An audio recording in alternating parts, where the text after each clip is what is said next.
กำลังขวบป้าพี่น้องเอ้ยป้ายังเดิมปลาทูปลาทูของหน้าบ่าวอนงทีแล้วพี่น้องหอมปุยๆเนาะสิโป่งเลยบ่เนี่ยโป่งเลยคือที่สุกแล้วพี่น้องเอ้ยเพราะว่าน้ำเมื่อกี้กับน้ำเบิดเดิมมาเอาไม้เนาะ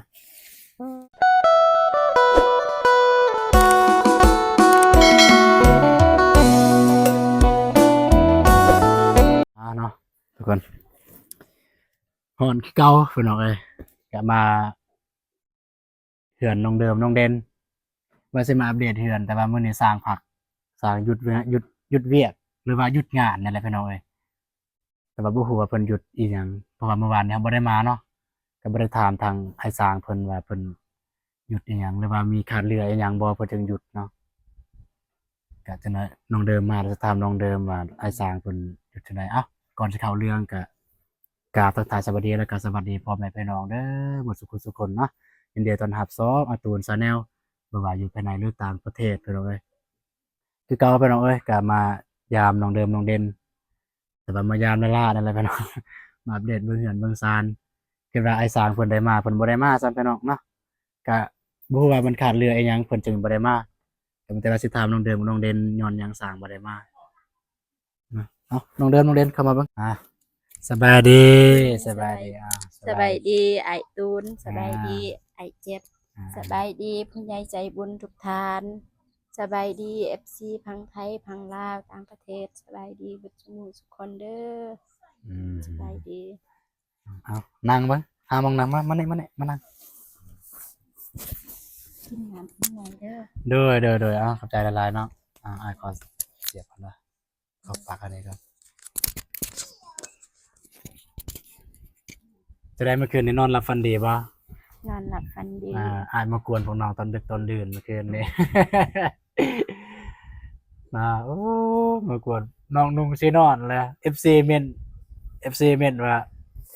มันแม่นเวลานอนบ่เนี่ยบ่ควรไปกวนแบบว่าตอนเวลานอนนะโอเคตอนนี้ก็เข้าใจคือกันว่าเวลานอนแต่ว่าด้วยความว่าเบาตูนก็แจ้งแล้วก่อนเบาตูนก็แจ้งแล้วอยู่ในคลิปนะว่าเบาตูนอยากรู้ว่าน้องเดินมันน้องเด่นนะเวลานอนนะก็จะนอนแนวใดเนาะเพราะว่าเฮือนน้อยๆนะเฮือนเลยได้ไปทายแต่คันว่ามันผิดพลาดประการใดก็ขอโทษขออภัยนำเด้อเนาะก็สิบ่เฮ็ดอีกเทื่อนะพี่น้องเนาะอาจจะได้มื้อนี้เนี่ยสร้างเพิ่นบ่ได้มาบ่โดยเป็นหยังสร้างเพิ่นบ่มาไม่ยังบ่ทันมีบ่ทันมีไม้โดยแต่ว่าเงินเนี่ยมีแล้วบ่ยังบ่มีไม้บ่มีเงินแล้วก็บ่มีไม้มันยังขาดเหลือไม้อีหยังตามที่สร้างเพิ่นบอกเซนแล้วก็แป้นปูแล้วก็เป็นสำนักน้องเดิมโหไมโซล่าก็บ่มีน่ะพี่น้องคือว่าบ่มีไม้เส้นแล้วก็ไม้แป้นปูโดยแล้วก็ไม้เชอร่าไม้แอมเนาะโดยที่ยังขาดเหลือพี่น้องเนาะก็ประตูโรงเรียนก็บ่มีประตูโรงเรียนเนาะโดยคือว่าทางผู้ใหญ่เพิ่นก็ฝากความนำทีมงานเฮาอยู่เนาะเรื่องประตูโรงเรียนแล้วบ่เจ็บเนาะเพิ่นฝากอยู่ก็เบาตูนกับเบาเจ็บก็ได้ไปถามแล้วแต่ว่าด้วยความว่าเบาตูนกับเบาเจ็บก็ไปถามไอ้อนงก็ไปถามแต่ยามว่ามันบ่ตรงกันนะบ่ตรงกันบ่ได้เพราะว่ามันมีหลายราคาพี่น้องเอ้ยแต่อย่างว่าสมมุติมาขนาดสมมุติเบาตูนกับเบาเจ็บเอาขนาด40คูณ50สมมุติเนาะไปถามราคานี้สมมุติไอ้นงไปถามขนาด60คูณ70ราคาหนึ่งอีกพี่น้องเนาะเป็นจังซั่นแต่ว่าด้วยความว่าเฮายังบ่ทันได้สมเทียบกันว่ามันตรงกันบ่นะก็เลยยังบ่ทันได้ไปเอาใหม่แล้วก็บ่ได้ยังบ่ทันได้แจ้งรายละเอียดให้ผู้ใหญ่เพิ่นฮู้นะพี่น้องเนาะก็บ่ว่ากันแต่ว่าทุนนี่ก็งบนี่บ่ฮู้คือกันว่ามันยังมีส่ำใดเนาะเพราะว่าก็อยู่นำอ้ายอนงเพิ่นงบที่มีนะอยู่นำเพิ่นนั่นแหละทางบ่เจ็บกับบ่ตูนก็บ่มีงบแต่ส่วนหลายมาแต่มานี่ก็มาอัปเดตเบิ่งซื่อๆเพราะว่างบมันอยู่นำอ้ายอนงเพิ่นเฮาก็บ่ค่อยฮู้ปานใดอย่างว่าเพิ่นซื้ออีหยังนะแต่ว่าบ่ตูนคิดว่าน่าจะ พิ่นน่าจะได้ชี้แจงในคลิปของเพิ่นแล้วนะว่าเราได้ซื้อหยังแน่นะแล้วก็มันหมดเท่าใดเนาะต่างงบก็บ่อยากมีกินข้าวเที่ยงแล้วบ่ ยัง ยัง ต้อง อ้าวสิเฮ็ดหยังกินมื้อนี้ สิเฮ็ดปลาทูแต่ว่าคาเวียกอยู่กำลังปัดกวาดเฮือนซ่าน ข้าวเวียกกำลังประกวดเฮือนซานเนาะสิทอดผัดปลาทู่ โดย สิทอดปลาทู่คันซั่นอ้ายบ่รบกวนน้องแล้วน้องไปเฮ็ดกินเลยซะ โดย แล้วจักหน่อยอ้ายสิไปถ่ายเบิ่งว่าน้องเฮ็ดกินแนวใดโอเคแล้วอ้ายสิถ่ายอัปเดตในอ้อมหอบเฮือนนี่ก่อนแล้วอ้ายสิเข้าไปหาน้องไปเฮ็ดกินเลยเด้อน้องเดือนบ่ทันได้กินเด้อบ่ ยัง ไปสันบาเจ็บจับกองกันเราไปน้องเอ้ยก็มากับเบาเจ็บไปน้องทางไอ้เบาอนงเบาโก้ก็น่าจะมานำหลังเนาะสวัสดีเบาเจ็บ โอ้ยสบายดีเด้อโดย เด้อมากับเบาเจ็บคือเก่าก็ให้เบาเจ็บเป็นจับกองเนาะไม่ได้ว่าเบาตูนก็สิเลาะเบิ่งกันเฮือนสิถ่ายมุมไกลๆแน่ให้เห็นเบิดพี่น้องเอ้ยหลังจากที่มุงเรียบร้อยแล้วมันเป็นแนวใดเนาะพี่น้องเนาะไป คาเวียกตื่นเช้ามาก็นึ่งข้าวเฮ็ดของกินข้าวล้างถ้วยล้างจานปัดกวาดเรือนบ้านนี่ก็ยังทันแล้วปัดกวาดเรือนบ้าน แต่ว่าหิวก่อนเนาะ โดย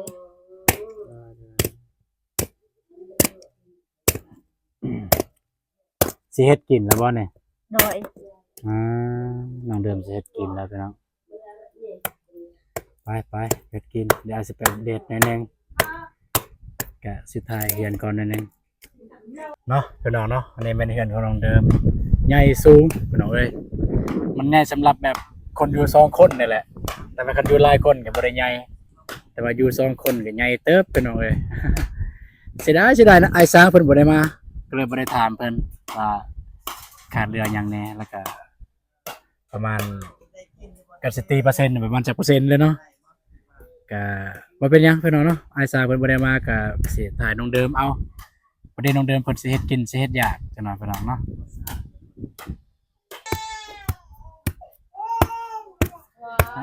เนาะพี่น้องน้องเดิมกำลังตัดฟืนพี่น้องเอ้ย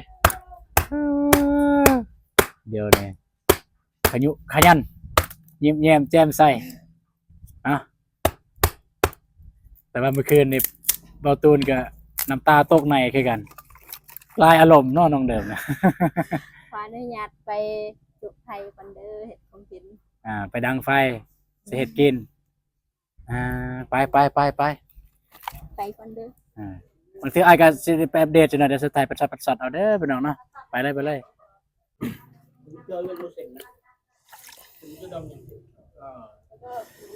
น้องเดิม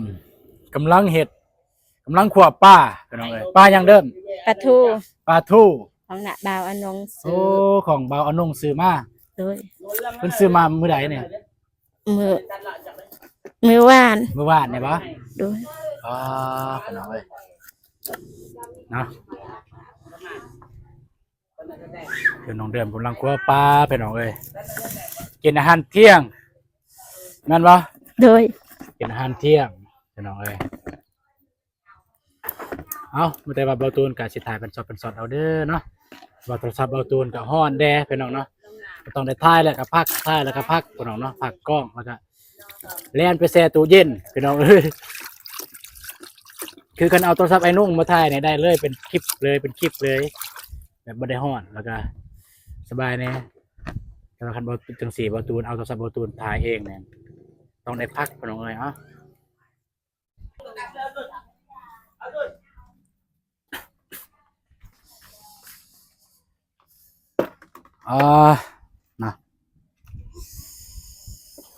สีมือน้องเดิมพี่น้องเนาะก็คลิปนี้ก็อัปเดตมันเป็นคลิปสดเนาะพี่น้องสดนี้ก็อัปเดตการเฮ็ดกินเฮ็ดอยากของน้องเดิมพี่น้องเนาะ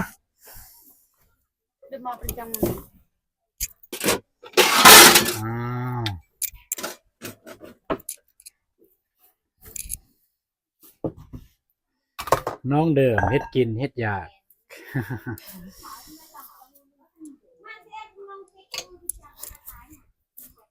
ตุกเก็ต อ๋อเนาะไฟก็ลุกเต็มที่แล้วพี่น้องเนาะนี่สิเฮ็ดเมนูหยังอันนี้ ปลาทู ก็ปลาทูนี่แหละแต่ว่าสิเฮ็ดเมนูแบบใด ต้ม ต้มหรือทอดหรืออะไรต้ม ทอด แกงเอาเนาะได้แท้ ทอดก่อนแล้วใส่น้ ทอดเอาน้ำมันทอดแล้วใส่น้ำ ำโดย เป็นแกงบัดนี้นะแต่ว่าเป็นแกงพี่น้องเอ้ยทางน้องเดิมก็สิเฮ็ดเมนูทอดตอนแรกเนี่ยทอดแล้วก็ใส่น้ำกลายเป็นแกงเนาะเอาเฮ็ดให้ไอ้เบิ่งเลยเอาเฮ็ดเลยมันไม่อยากแจ้งปานใดเบิ่งนี่เบิ่งไปอยู่เบิ่งนั่นแล้วน้องอยู่เบิ่งนี่ โดย จังหน่อย FC ว่าคือบ่แจ้งเบิ่งนี่แจ้งอยู่เนาะก็เจอในรายเฮือนน้องเดิมพี่น้องฮะ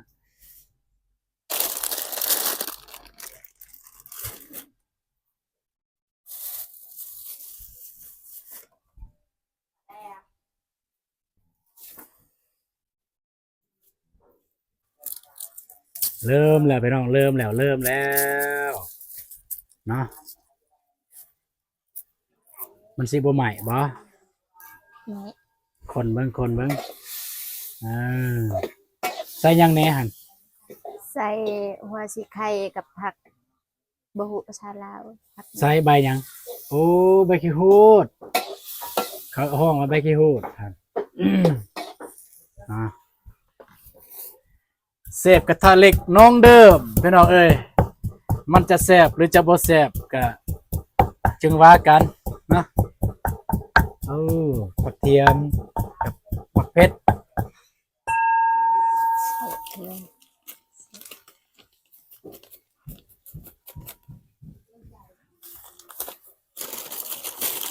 เอา ผักอันก่อน เอาพา โดย เอามันไอเบิ่งคือแบบเฮ็ดผู้เดียวมันอยากสาดแน่กระสันไอเอิ้นบ่เจ็บมาเฮ็ดซอยได้บ่ ได้ ได้บ่ ได้ เดี๋ยวไอสิลองเอิ้นก่อน โดย ว่าสิได้หรือบ่ได้บ่เจ็บคาบ่ ไปทิศแป๊บนึง โอเคบ่เจ็บคาเวียกบ่น้องถ่ายคลิปบ่ได้มาซอยน้องเด้อซ้ำอุ้ยเนาะกันบ่เจ็บมาเนี่ยก็พอดีคนหนึงจับนี่คนหนึงจับนั่นเนาะนั่น สักหน่อยไอเจ็บกับไอตูนสิไปใส่ อ๋อก็พวกอาคิดว่าพายอยู่นี่แล้วก็สิพยายามน้องฮัมกับน้องสุรินทร์อยู่บ้านทงวาย โดย ไปว่าสิไปพุ่น อย่าเผาเมื่อเด้อถ้ากินข้าวน้ำนองมันสิแซ่บ ให้พวกอายกินข้าวน้ำน้อง โดย น่ะพี่น้องเอ้ยน้องเดิมมีน้ำใจพี่น้องส่วนเบาตูนกับเบาเจ็บกินข้าวเนาะพออยู่บ่ของกินเนี่ย พอ คันว่าพอแล้วผมอาจจะไปซื้อเติม พอแล้ว ก็เพื่อเป็นการบ่ปฏิเสธน้ำใจน้องเดิมเนาะก็โอเคผมอาจสินั่งกินน้ำน้องจังหน่อยเนี่ย โดย เพื่อเป็นการบ่ปฏิเสธน้ำใจก็ถือว่าเป็นครั้งแรกเนาะครั้งแรกที่สิได้นั่งกินข้าวหวามพาก็เคยอยู่นำพวกทีมงานตอนนั้น แต่ว่าบรรยากาศแบบมีเบาตูนกับเบาเจ็บ2คนนั่งกินกับน้องเดิมยังบ่เคยมีเทื่อพี่น้องเนาะเอาเฮ็ดโอเคพี่น้องเอ้ยน้องน่าจะสุกแล้วเบิ่งน้องเดิมเบิ่งเปิดเบิ่งน่าสุกแล้วบะป๊าดเดือดเต็มที่แล้วพี่น้องหอมปุยๆเนาะสิโป่งเลยบ่เนี่ยโป่งเลยคือสุกแล้วโป่งเลยสีมือน้องเดิมเนาะพี่น้องเนาะผู้ใดได้กินสีมือน้องเดิมแต่ว่าโชคดีที่สุดแล้วแต่ว่าคิดว่าเบาเจ็บได้กินประจำพี่น้องเนาะ เนาะ ทางเบาตูนกับมักหยอกเบาเจ็บ FC กับเม็ดอยู่หันว่าเบาตูนคือมักแซวเบาเจ็บแท้เมื่อได้เบาตูนสิมีคือเบาเจ็บเป็นว่าเนาะ นะสำหรับเบาตูนก็ยังบ่อยากมีเทื่อพี่น้องเอ้ยเนาะก็รู้สึกว่าอยากเต็มที่กับเวียกกับงานก่อนเรื่องความรักเอาไว้น้ำหลังเนาะเรียบร้อยแล้วของกินของอยากที่น้องเดิมสีมือน้องเดิมอากาศก็ร้อนจะกินอยู่นี่เลยบ้าเนี่ย อยู่นี่ก็ได้อยู่เตียงก็ได้ โอ้กินอยู่พูนเดี๋ยวนี้มันร้อนโพด โดย เอาไปให้ไอายซอยถืออย่างบ่เบิ่งไอายสิถือกระติบเข่าเนี่ย โดย จังบ่หนักไป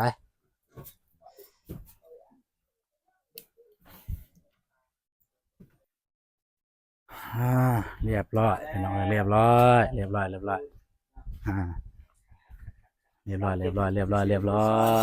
ยแต่ให้เหมือนเดิมเต็มที่เลยพี่น้อง นี่ แซ่บอยู่ปะ ไปตักเอาน้ำก่อน ไก่อืม ต้องเดินไปใส่เลย ไปเอาน้ำก่อน ไปเอาน้ำเนาะ โดย เขาเบาตูนถือเด้อเขาเนี่ยเบาตูนซอยน้องเดิม แต่ว่าเบาเจ็บไม่ได้ซอยนะพี่น้องเนาะ หน่อยหนึ่งไปเอาบทตัวจะได้ อ่า มา น้องเด่น